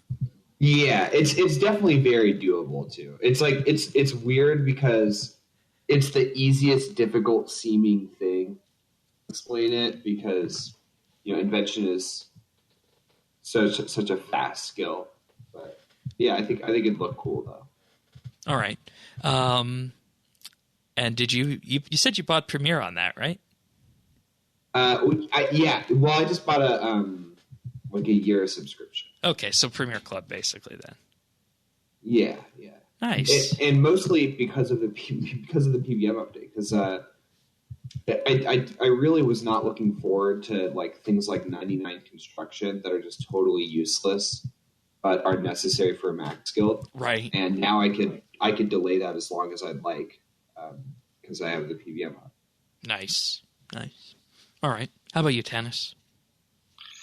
So believe it or not, I've been doing Reaper nearly every day this week. I've done a bunch of bossing. Not a bunch, but I eluded last week that I had found something that could potentially help me be able to survive much better. Yeah, and you detailed that in your Informer article, and yeah, we put so the I wrote appropriate about that. notes on that and whatnot and everything. And I did the inside RSBANDB, so everything came together for me to really have a lot of fun and get some use out of this update that, I mean, wasn't for me, but it's been a lot of fun. So I've actually been rotating between Reaper and potions, because it turns out if you kill things, you have to make tons of potions. Who would have thunk? I should have already had thousands of these on hand, but I had always put off Herblore. Like I didn't want to do it until I could like just bust 100 mil out at a time. Now that's not going to really be a thing anymore with the extended, double XP. So, I just went ahead and started doing it because I didn't have any potions ready. So, yeah, Reaper and potions. So I've done the twins this week. I've done some QBD. Twin Furies. Yeah, the Twin Furies, QBD, Vindicta, and I have a Magister to do tonight. So, yeah, who would have thought, right? Who would have thought? Now you're doing more PvM than me. Right. The Magister is one of the best bosses to practice DPS rotations. Cool. He's really interesting. A lot of people learn Vortic auto attacking at Magister. Oh, well. I'm not suggesting you should do that. We're not there yet. But we're getting there. Not quite there. All right. Sounds good. As for me this week, as I mentioned, I've been rubbing my hands together at all the potion stuff that's been happening. Oh, God. The dinosaurs are really good at this point in time, as are the frogs for poison slime. Because power bursts are actually going to be a fun way for people who are post 99 to train Herblore this double XP week. And so I have these dinosaurs going as fast as I can, but they take forever to grow. So, I mean, the dinosaur products are going up again. They went down after the launch, but they're on their way back up again. So I'm mainly doing that. I'm also herb farming between Toadflax and Quorum, as I always do, but there's nothing really to say on that. And I've actually been cutting elder logs this week. I decided that, we're up to 8K, right? Yeah. I decided that if I'm going to do 120 wood cutting, I'm just going to do it this way until there's a new training method that's going to give me the choice if I lean back or lean forward. Wow, that's a to do 120 from Elder. Yeah, it's gonna be a project. It might take a few years, but it's definitely a project, right? Yeah. Yeah. And hopefully by that point we'll have something more engaging for woodcutting, or maybe even an actual 120 woodcutting, which would totally legitimize, going for that skill. Because I still have a bit of a doubt in my mind about, going for 120s that don't have actual 120s behind them, but that's more of a personal thing than not. So. Yeah, well, maybe we'll get an active way to train with a much higher XP rate. Yeah, that'd be fun. So. All right, I believe that's it for this episode of RSBANDB Update. If you guys want to subscribe, you can do that at update.rsbnb.com/subscribe on Apple Podcasts, Google Play, Spotify, Pocket Cast, Stitcher, practically anything under the sun, even YouTube, youtube.com/ RSBNB. And with that being said, we'll be back next week for another episode of RSBNB Update looking at those stone spirits. So until then, have a good one. Bye-bye, everyone. See ya.